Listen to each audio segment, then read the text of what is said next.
Spirit of God, oh Holy Spirit of God, I want you to meet Him too. Oh Holy Spirit of God, oh Holy Spirit of God, oh Holy Spirit.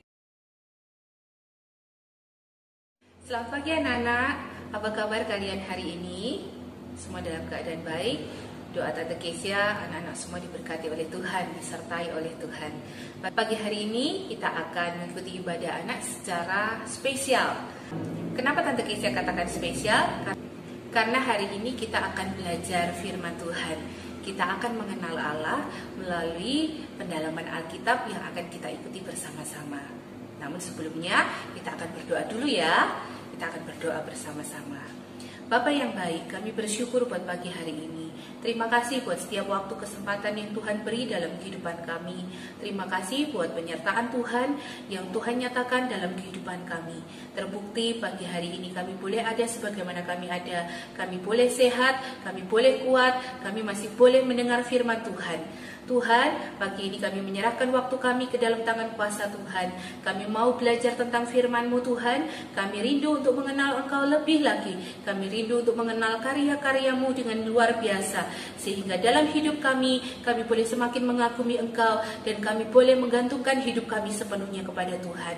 Berkati waktu-waktu kami ke depan Tuhan. Biar Tuhan menyertai hidup kami. Tuhan yang memberikan hikmat kepada kami semua. Sehingga kami dapat memahami apa yang menjadi rencana dan kehendak Tuhan dalam kehidupan ini. Di dalam nama Tuhan Yesus kami sudah berdoa dan mengucap syukur. Haleluya. Amin.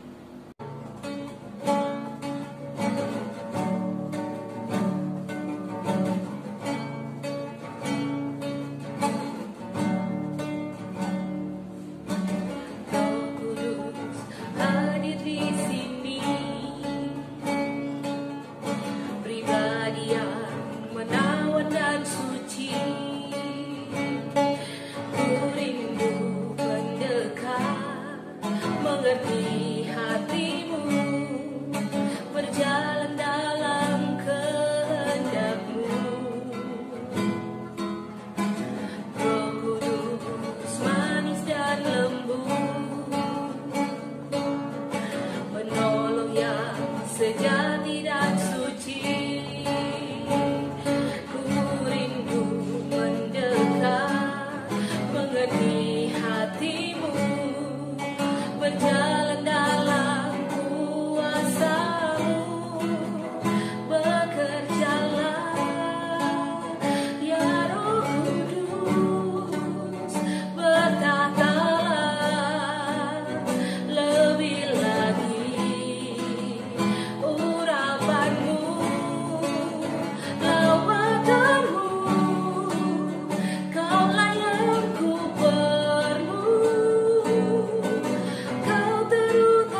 kita sudah menyanyi satu pujian ya tentang Roh Kudus. Tentunya kalian ingat hari ini hari apa? Ya benar, hari ini adalah hari raya Pentakosta atau Pantekosta. Di Israel ada 3 hari raya besar yang mereka rayakan. Yang pertama adalah Paskah. Untuk kalian ingat ya, Paskah dalam Perjanjian Lama maupun Paskah dalam Perjanjian Baru, kematian dan kebangkitan Tuhan Yesus. Yang kedua adalah hari raya Pondok Daun-Daunan. Nah, ini tidak familiar dengan kehidupan kita sekarang dan mungkin juga beberapa di antara kalian tidak tahu hal ini.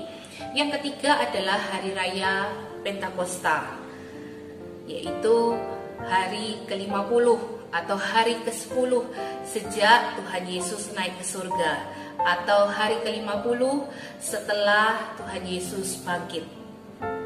Nah, anak-anak, hari raya Pentakosta ini adalah hari di mana Roh Kudus dicurahkan. Murid-murid pada waktu itu menanti-nanti janji Bapa dan mereka bersekutu, mereka berdoa di loteng Yerusalem. Dan ketika hari yang ke-10 setelah kenaikan Tuhan, maka Tuhan menyatakan janji itu. Mereka semuanya dipenuhi dengan Roh Kudus. Roh Kudus turun ke atas mereka dalam wujud lidah-lidah api. Kita akan baca bersama-sama ayatnya ya. Kisah Para Rasul 2 ayat 1 sampai yang ke-4. Katekisi akan bacakan untuk kalian semua. Ketika tiba hari Pentakosta, semua orang percaya berkumpul di satu tempat. Tiba-tiba turunlah dari langit suatu bunyi seperti tiupan angin keras yang memenuhi seluruh rumah di mana mereka duduk. Dan tampaklah kepada mereka lidah-lidah seperti nyala api yang bertebaran dan hinggap pada mereka masing-masing. Maka penuhlah mereka dengan Roh Kudus. Lalu mereka mulai berkata-kata dalam bahasa-bahasa lain seperti yang diberikan oleh Roh itu kepada mereka untuk mengatakan. Sebelum Tuhan Yesus naik ke surga, Tuhan Yesus berpesan kepada murid-muridnya bahwa aku tidak akan membiarkan kalian sebagai yatim piatu. Aku akan minta kepada Bapa supaya Ia mengirimkan seorang penolong yang lain yang akan menyertai kalian selama-lamanya. Itulah janji Tuhan Yesus bagi murid-muridnya pada saat itu. Dan janji itu digenapi 10 hari setelah Tuhan Yesus naik ke surga.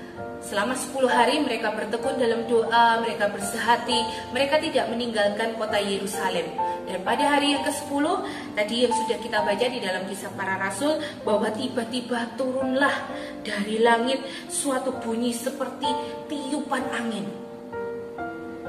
Kemudian di sana dikatakan tampaklah kepada mereka lidah-lidah seperti nyala api. Dan murid-murid yang ada di sana kurang lebih ada 120 orang, mereka penuh dengan roh. Roh Kudus yang sama juga menjadi bagian kita. Ketika murid-murid 120 itu mereka bertekun bersehati di dalam doa, mereka menerima yang dinamakan Roh Kudus. Kemudian kalian mungkin bertanya, loh kapan aku penuh dengan Roh Kudus? Apakah aku bisa mendapatkan Roh Kudus itu? Apakah bentuknya lidah-lidah seperti nyala api yang akan hinggap ke atasku? Dalam episode-episode sebelumnya, Tante Kesia sudah menjelaskan kepada kalian bahwa kita semua adalah manusia yang berdosa. Namun, saat kita mau menerima Yesus sebagai Allah dan Juru Selamat kita, mengundang Yesus untuk masuk ke dalam hati kita, di saat kita mengaku percaya, di saat itu pula lah Roh Tuhan atau Roh Kudus itu ada diam dalam kehidupan kita. Jadi, kita tidak perlu lagi untuk menunggu janji Bapa. Kita berdoa, kita bertekun, meminta janji Bapa dicurahkan. Kita tidak perlu lagi seperti itu. Karena apa? Karena Roh Kudus sudah dicurahkan pada waktu peristiwa di dalam Kisah Para Rasul 2 yang sudah kita baca tadi. Nah, pagi hari ini anak-anak, kita akan belajar siapakah Roh Kudus itu dan bagaimana karyanya di dalam kehidupan kita. Kita akan belajar bersama-sama ya. Apakah Roh Kudus itu? Mungkin kalian selama ini bertanya-tanya, siapa Roh Kudus itu? Yuk kita sama-sama buka di dalam kitab Yohanes pasal 14 ayat 15 sampai 17. Tante Kisi akan bacakan buat kalian ya. Jikalau kamu mengasihi aku, kamu akan menuruti segala perintahku. Aku akan minta kepada Bapa dan Ia akan memberikan kepadamu seorang penolong yang lain, supaya Ia menyertai kamu selama-lamanya, yaitu Roh kebenaran. Dunia tidak dapat menerima dia, sebab dunia tidak melihat dia dan tidak mengenal dia. Tetapi kamu mengenal dia, sebab ia menyertai kamu dan akan diam di dalam kamu. Anak-anak yang baik, siapakah Roh Kudus itu? Roh Kudus adalah seorang pribadi. Dia adalah pribadi ketiga dari Allah Tritunggal. Allah Bapa, Allah Anak, dan Allah Roh Kudus adalah satu kesatuan. Bukan berarti kita memiliki tiga Allah, tetapi ketiganya adalah satu, namun pekerjaan dari ketiga pribadi Allah ini yang berbeda. Untuk lengkapnya nanti Tante Casey akan jelaskan dalam seri pendalaman tentang Allah Tritunggal. Roh Kudus adalah seorang pribadi. Roh Kudus bukan kuasa, tetapi Roh Kudus adalah pribadi yang berkuasa. Saat kita percaya kepada Yesus, Roh Kudus itu diam di dalam hidup kita. Berarti pribadi Allah itu ada dalam hidup kita. Di dalam Korintus dikatakan bahwa tubuhmu adalah bait Roh Kudus. Tubuhmu adalah bait Roh Suci. Tubuh kita adalah tempat berdiamnya pribadi ketiga Allah Tritunggal ini, yaitu Roh Kudus. Apakah kamu bisa merasakannya? Tentu. Nanti kita bisa merasakannya melalui karya-karya yang Roh Kudus lakukan dalam kehidupan kita. Jadi, siapakah Roh Kudus itu? Roh Kudus adalah seorang pribadi. Pribadi ketiga dari Allah Tritunggal. Dan pribadi ini adalah pribadi yang maha kuasa. Olehnya dalam Kisah Para Rasul 1 ayat yang ke-8, di sana dituliskan bahwa kamu akan menerima kuasa kalau Roh Kudus itu turun atas kamu. Berarti kalau kita punya Roh Kudus, hidup kita didiami oleh Roh Kudus, kita punya kuasa. Karena apa? Karena pribadi yang diam dalam kehidupan kita itu adalah pribadi yang maha kuasa. Yang kedua, kita akan belajar tentang karya Roh Kudus dalam hidup kita. Ada 3 hal. Yang pertama, di dalam Yohanes pasal 14 tadi, ayat yang ke-16, di sana dituliskan, aku akan minta kepada Bapa dan ia akan memberikan kepadamu seorang penolong yang lain, supaya ia menyertai kamu selama-lamanya. Karya Roh Kudus dalam kehidupan kita, itu yang pertama, dia menolong kehidupan kita. Di dalam bahasa asli dari Alkitab Perjanjian Baru ini, yaitu bahasa Yunani, dituliskan kata penolong itu adalah parakletos. Parakletos itu artinya seorang yang selalu mendampingi kita, seorang yang selalu berada di sisi kita, dan dia siap kapan saja untuk menolong kita. Bagaimana caranya Roh Kudus itu menolong kita? Mungkin kamu mengalami masa-masa yang sulit. Kamu sedih, kamu murung, kamu hilang harapan, kamu mungkin merasa bahwa kamu tidak sanggup, kamu tidak bisa. Di saat kamu merasa sedih dan hilang harapan, kamu seolah-olah tidak berdaya, Roh Kudus mengingatkan kamu akan janji Tuhan dalam firman-Nya. Jangan engkau tawar hati, jangan khawatir, aku akan menyertai kamu. Roh Kudus akan mengingatkan kamu tentang firman Tuhan yang pernah kamu baca dan yang pernah kamu dengar.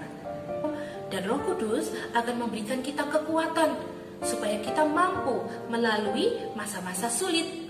Di saat kita berjalan di masa-masa yang sulit, Roh Kudus akan tetap memberi kita kekuatan, memberi kita semangat, dan memberi kita sukacita.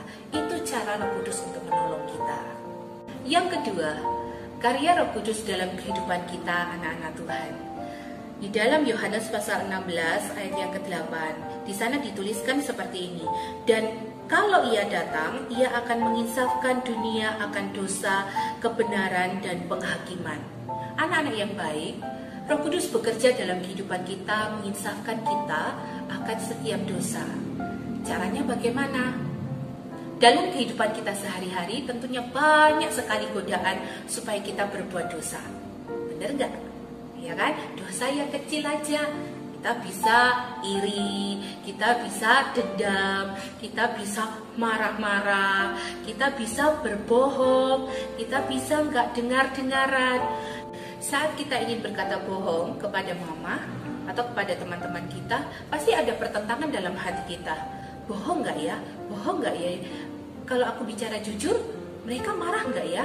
Ketika kita memutuskan untuk berbohong, baik kepada orang tua kita ataupun kepada teman-teman kita, pasti ada pertentangan dalam hati kita. Jangan berbohong, kamu adalah anak Tuhan. Berkatalah jujur, sekalipun itu menyakitkan. Pertentangan ini selalu ada dalam hati kita. Dan kalau kita mendengar suara Roh Kudus, Dia akan menginsafkan kita akan dosa. Dia membuat kita untuk tidak lagi berbohong. Dia membuat kita untuk berani mengatakan hal yang jujur. Ataupun saat kita sudah terlanjur berbohong, Roh Kudus akan menyadarkan kita bahwa apa yang kita lakukan itu salah. Sehingga kita datang kepada Tuhan, kita mohon ampun. Bahkan kita juga datang kepada orang yang sudah kita bohongi. Itu pekerjaan Roh Kudus yang kedua, yaitu menginsafkan dunia, menginsafkan umat manusia akan dosa mereka. Yang ketiga dari karya Roh Kudus adalah Dia akan menyertai kita selama-lamanya. Kita baca yuk ayatnya dalam Yohanes pasal 14 ayat 16 sampai 17. Yohanes 14 ayat 16 sampai 17. Aku akan minta kepada Bapa dan Ia akan memberikan kepadamu seorang penolong yang lain, supaya Ia menyertai kamu selama-lamanya, yaitu Roh kebenaran. Dunia tidak dapat menerima Dia, sebab dunia tidak melihat Dia dan tidak mengenal Dia. Tetapi kamu mengenal Dia, sebab Ia menyertai kamu dan akan diam di dalam kamu. Ya anak-anak, Roh Kudus diam di dalam kehidupan kita. Otomatis tidak bisa kita lihat, namun karyanya jelas. Yang ketiga, Dia akan menyertai kita sampai selama-lamanya. Menyertai di saat kita susah, menyertai di saat kita senang, menyertai di saat hidup kita aman dan nyaman. Bahkan Dia akan menyertai kita di saat kita melalui masa-masa yang sulit. Roh Kudus tidak akan membiarkan kita berjalan sendirian. Roh Kudus tidak akan membiarkan kita untuk menanggung segala macam kesusahan dalam hidup ini, segala masalah dalam hidup ini sendirian. Bahkan di Roma dikatakan bahwa saat kita berdoa pun, ketika kita tidak mampu menyampaikan keluhan-keluhan kita kepada Tuhan, Roh Kudus yang akan menyampaikan keluhan itu. Karena Dia menyertai kita. Sampai kapan? Sampai selama-lamanya. Kan kita mau dipimpin oleh Roh Kudus. Dalam seluruh kehidupan kita, kita memiliki roh yang rela untuk dipimpin oleh Roh Kudus, untuk disertai oleh Roh Kudus sampai selama-lamanya. Pertanyaannya sekarang, kalau aku masih kecil begini, apakah Roh Kudus juga diam di dalam hidupku? Nah, apakah hanya orang-orang dewasa saja yang didiami oleh Roh Kudus? Anak-anak yang baik, Roh Kudus tinggal di dalam kehidupan semua orang yang percaya kepada Yesus. Sekalipun kamu masih kecil, kalau kamu mengundang Yesus menjadi Tuhan dan Juru Selamat di dalam hatimu, di dalam hidupmu, maka Roh Kudus itu akan diam di dalam hidupmu. Dan Dia akan mengerjakan karya-karyanya yang tadi sudah Tante Kesia jelaskan. Dia akan menjadi penolong dalam hidupmu. Dia akan menginsafkan kamu akan dosa-dosamu. Dan Dia akan menyertai kamu sampai nanti kamu remaja, sampai nanti kamu pemuda, sampai nanti kamu dewasa. Bahkan ketika kamu kakek nenek, sampai kamu nanti meninggal, berpulang kepada Bapa, Roh Kudus akan menyertai hidup. Bahkan yang lebih hebatnya lagi, Roh Kudus yang bekerja di dalam hidupmu itu akan menghasilkan buah yang bisa dinikmati oleh banyak orang. Kalian ingat tentang buah roh? Apa saja di dalam buah roh itu?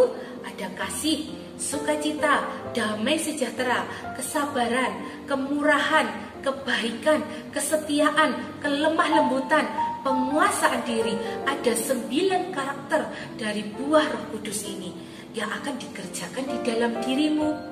Dia akan mengerjakan sesuai dengan kemampuanmu. Dan ketika kamu rela dipimpin oleh Roh Kudus, karyanya nyata di dalam hidupmu, maka orang bisa merasakan karakter dari buah ini, rasa dari buah ini. Sehingga orang lain bisa berkata bahwa, wah, anak Tuhan, anak Kristen itu adalah anak yang luar biasa, anak yang setia, anak yang baik, anak yang penuh kelemah lembutan, anak yang penuh dengan kasih, anak yang panjang sabar, dan lain sebagainya. Dunia bisa melihat karya Roh Kudus di dalam dan melalui hidupmu. Hanya pagi hari ini, sebelum kita akhiri pendalaman Alkitab tentang Roh Kudus, kita akan berdoa bersama-sama ya. Supaya apa? Supaya Roh Kudus tetap bekerja di dalam hidupmu. Seperti nyanyian yang tadi di awal sudah Tante Kesia nyanyikan, bekerjalah ya Roh Kudus, bertahta dalam hidupku lebih lagi, mengerjakan sesuatu yang luar biasa di dalam hidup kita masing-masing, dalam hidupmu dan dalam hidup Tante Kesia. Kita akan berdoa bersama-sama anak-anak. Bapa yang baik, kami bersyukur pagi hari ini kami boleh belajar tentang Roh Kudus. Terima kasih Tuhan, biarlah apa yang kami pelajari ini membuat kami semakin mengerti, membuat kami semakin memahami, membuat kami semakin mengenal siapakah Roh Kudus itu.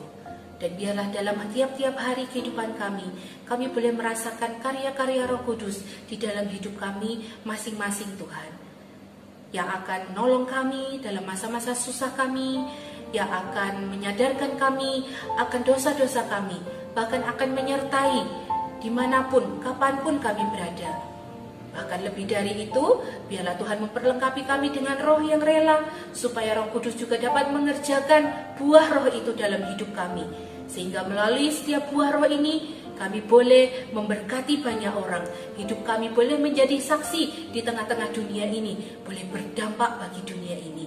Tolong kami Tuhan, tolong anak-anak-Mu yang masih kecil ini, biarlah Tuhan memberkati kehidupan mereka. Dalam masa kecil mereka boleh mengenal siapa Roh Kudus itu, dan biarlah Roh Kudus boleh berkarya dalam kehidupan anak-anak yang ada saat ini. Terima kasih Bapa, ini yang menjadi doa sembahyang kami, perlengkapi kami tiap-tiap hari untuk semakin mengenal Engkau, dan biarlah kami boleh semakin kagum akan Tuhan. Di dalam nama Tuhan Yesus, kami sudah berdoa dan mengucap syukur. Haleluya, amin. Sampai jumpa minggu depan ya anak-anak. Minggu depan tentunya dengan tema yang lebih menarik lagi dari hari ini. Kapan-kapan Tante Casey akan buat seri-seri pendalaman Alkitab, supaya kalian juga lebih memahami, kalian juga belajar firman Tuhan, supaya kalian lebih mengenal siapa Allah kita, supaya kalian lebih mengenal dan kagum akan karya-karya yang Tuhan buat dalam kehidupan kita. Sampai jumpa minggu depan. Tuhan Yesus memberkati kita semua. He tells me what to do when I get lonely. When I feel down, He hugs me closer. Though I am weak, He is always with me. If I get cold, He gives me shelter.